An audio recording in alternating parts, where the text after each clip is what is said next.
नमस्कार. आज आपल्याला करायचं आहे अख्खा मसूर.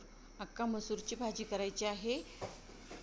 त्यासाठी आपण घेतलेला आहे मसूर भिजून घेतलेले आहे, मोड आलेले आहे थोडेसे. कुकरमध्ये तेल टाकलेलं आहे, मोहरी टाकायची आहे, त्यानंतर आपल्याला जिरे पण टाकायचे आहे फोडणीसाठी, आणि नंतर हळद टाकायची आहे. जिरे मोहरी तडतडली की हळद टाकायची आहे, आणि एक बारीक कांदा चिरून घेतलेला आहे, एक टोमॅटो चिरून घेतलेला आहे बारीक, आणि जिरे मोहरी तडतडली की त्यामध्ये हळद घालून आपण कांदा परतून घ्यायचा आहे.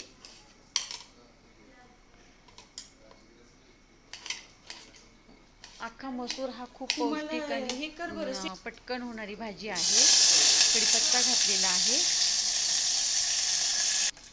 छान फोडणी बसली आहे.